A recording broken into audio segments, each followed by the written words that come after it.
This is the Mountaineer Moment, your source for all things West Virginia football and basketball. From pregame to postgame coverage and breaking news, we've got you covered. Let's go. This is another episode of Mountaineer Moment, and as the calendar turns to September, the Mountaineers turn their attention to a Week 2 matchup with the Ohio Bobcats, and we've got you covered here in this opponent preview episode of the Ohio Bobcats. This is a brand new podcast covering West Virginia football and basketball. My name's Troy. This podcast is available on YouTube, Spotify, Apple Podcasts, Amazon Music, wherever you get podcasts. We are there. And so do us a favor, whatever platform you are on, please subscribe so you can be in the know when we have new content coming out at this rate, very early on, but, trying to get 3-4 episodes at least a week, previewing the Mountaineers matchup and then breaking down the action. And so Week 1 is in the books as far as the recap is concerned. There's several episodes dedicated to breaking down the Mountaineer matchup with Robert Morris. So if you haven't checked out any of those, go check those out. Again, on all of those platforms, it's available, either audio or the video on YouTube. But now we turn our attention to Ohio, and I'm going to give you a few things you need to know, a few things to be aware of, what you need to know about this Ohio Bobcats team, who is defending champions of the MAC. They won the MAC, went 11-3 overall a season ago, and they won that championship in blowout fashion, 38-3 over Miami of Ohio, to secure the MAC championship in 2024. They lost a lot, just like every team out there. As we know, Mountaineers with 81 new players on the roster, all new coaching staff. But Ohio does bring back some talent from a season ago. And, again, West Virginia obviously fresh off of a 45-3 win against Robert Morris. The Ohio Bobcats played on Thursday of opening week and gave Rutgers all they could handle in Week 1 and came up just short by a score of 34-31. They were actually trailing by 17 at one point in the first half, and it was a game that caught the attention of West Virginia fans and players and coaches. Rich Rod mentioned that he watched that game on that Thursday night. There was one player in particular post-game in his presser, I forget who it was, that had said, he caught a lot of that game. And again, I think it's a good sign in a way that Ohio played well and put some respect on their name because, it prepares this Mountaineer team and coaching staff for what's in store next weekend. And as the countdown to kickoff for Week 2 is officially on, we're going to get familiar with this Ohio Bobcats team again, talk about what they bring to the table. It's interesting, preparing for Week 2, the spread has Mountaineers as a 2.5 or 3.5 point favorite against the Bobcats. Many were expecting that to be more even after the results of Week 1 and what West Virginia did and what Ohio did, but opened it, I think, 3.5 for West Virginia, and I saw it got down to 2.5 on certain platforms. But again, I think it's that slim of a margin due in large part to the performance that Ohio put forth against Rutgers, of the Big Ten as part of that opening weekend, and that's a factor. And, of course, again, their successful campaign in 2024. But above that, I think there's one reason as to why West Virginia fans might be a little scared, and maybe why they should be. And that's who the Ohio Bobcats have playing quarterback for them. Remember the name, Parker Navarro, who had a very impressive 2024 campaign, over 2,400 yards passing, 13 touchdowns. But on the ground, he had over 1,000 yards, and he had 18 rushing touchdowns. So he is the focal point of their offense, both through the air and on the ground. So if Ohio is going to get a win over a power conference opponent like West Virginia, and again, Athens will be rocking certainly as they welcome a team like West Virginia in. Curious to see how many fans are going to make the trip from Morgantown or from West Virginia, wherever you live, Mountaineer fans, because it's not a far trek, across the border into Ohio. So we'll see how much our fans are going to show up. I expect a pretty good showing from them against Ohio. But yeah, Parker Navarro is a name to remember. And again, if Ohio's going to do this, it's going to be because Parker had a good game. So we'll see how that's going to shake out. But against Rutgers in that 34-31 loss, Navarro had completed 21 of his 31 pass attempts for 239 yards and 3 touchdowns. He also led the team in rushing yards with 93 on 9 carries and a touchdown on the ground. So he was responsible for all 4 of the Bobcats' touchdowns, again 3 through the air and 1 on the ground. And he's a very, very good player. Very good quarterback. He's a senior. He brings a lot to the table. And it's going to be interesting to see how he plays against this Mountaineer defense led by Zach Alley.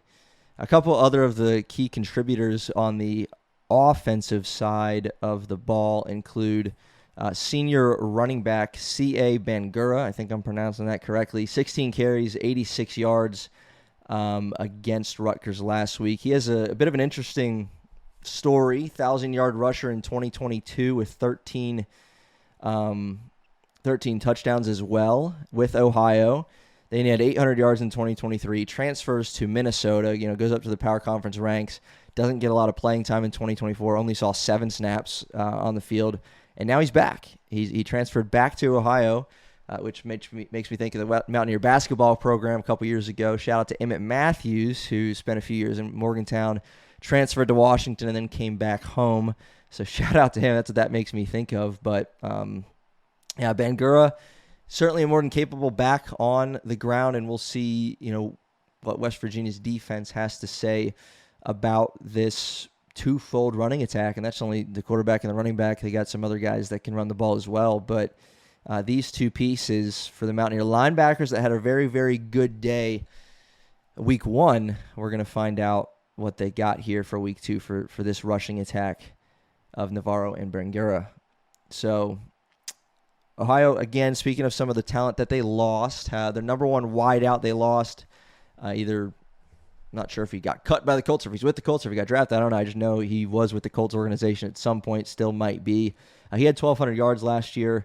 Their number 2 wideout from a season ago had 400 yards and had 400 yards last season, and then against Rutgers, he caught 9 passes for 115 yards, and his name's Chase Hendricks. So 115 yards on 9 completions to him. So Navarro maybe has found a new favorite target for the Ohio Bobcats. And so we'll just see how that shakes out.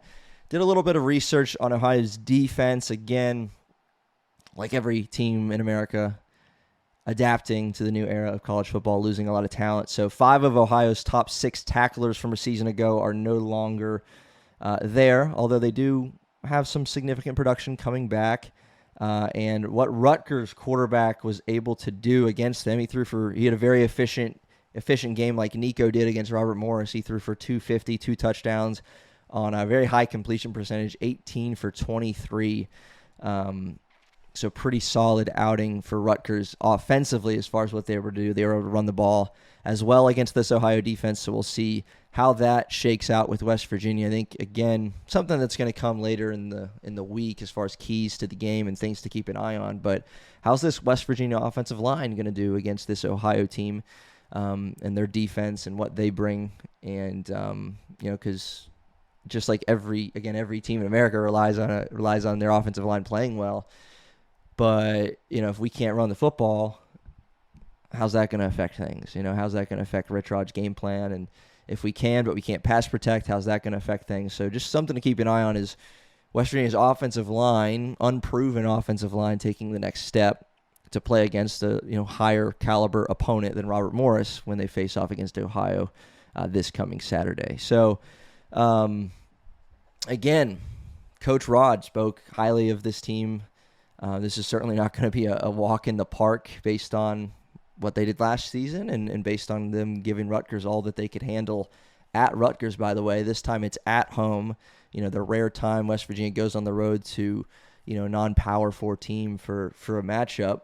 But again, I think good news as far as timing is concerned for the Mountaineers playing against an FCS opponent last week and hopefully working out some of the kinks because there were a few. Hopefully they're learning how to take care of the football and not drop it up, cough it up so many times, and work out the kinks. But I think it was good, especially with so many new players, all new coaching staff, to play against Robert Morris in week 1. You didn't open with Penn State this year, and that could have been very, very, very ugly. Uglier than the last 2 years have been. So, again, Ohio, not a slouch, good football team, won their conference last season. They return a quarterback who's very good. They return a running back, literally return after a gap year at Minnesota, who's back in the fold now, looking to go for over 1,000 yards again for the second time in his career at Ohio. So they're going to be a tough out. It's going to be a tough game.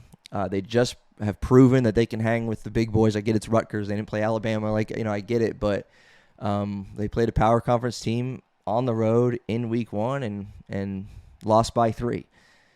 So not a slouch. I think one area where Mountaineers can capitalize, and certainly where Zach Alley wants to capitalize, is forcing turnovers. That's his MO, and we got a few against Robert Morris. And Navarro, to his 13 touchdowns a season ago, did throw 11 interceptions, so he might just cough it up. You just got to take every opportunity and capitalize on it. Again, Ohio's week 1 performance should at the very least have West Virginia really focused heading in to game time for this one on Saturday, 4 o'clock on ESPNU, nationally televised game. So Mountaineers have their work cut out for them, and I'm curious to see just how they're going to play. Because, again, you can only learn so much in a week against an FCS opponent, with all due respect to Robert Morris, but you can only learn so much. Now, as we turn to week 2, we hit the road.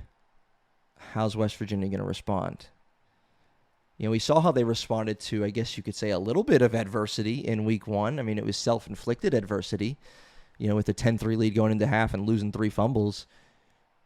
But now week 2, there could be some different adversity. There could be, a long drive by Ohio that's going to result in a touchdown. Like, they're going to score the ball. Maybe the Mountaineers get down. How are they going to respond? How's this new team going to pull together and respond to some potential adversity, right? If Vegas is saying West Virginia's favored by 2-3 points, that would indicate that this is going to be a close one. And so how are they going to respond? With Nico seemingly being the guy, how's he going to play? We've seen what he's capable of as a starter, 5-0 as a starter in West Virginia. We know what he did, against Arizona a season ago, and Cincinnati, I believe it was, a season ago. Now he gets another opportunity against Ohio on the road to make a statement. And that's we just providing over the last few minutes just a little preview of this Ohio team who's pretty good. And so it's going to be interesting. It's going to be one that's fun to watch. And I hope you learned a little bit. I hope I learned a little bit too about this Ohio team that we're coming up against in just a few days. But again, this is Mountaineer Moment, your source for all things West Virginia football and basketball, with an opponent preview of the Ohio Bobcats for week 2 set for Saturday, September 6th, 4 o'clock on ESPNU. Make sure to root on the Mountaineers at home or at the game if you can make the trip. That would be awesome. So let's go Mountaineers. Be on the lookout for more episodes this week as we inch closer to game day, previewing all the action. We'll have an episode dedicated to over-unders like we did for week 1, and then a more extensive preview for the Mountaineer matchup with Ohio, as well as post-game coverage this weekend to break down the action and what went right, what went wrong, and discussing what the Mountaineers did in week 2. So with that being said, we'll see you next time on Mountaineer Moment.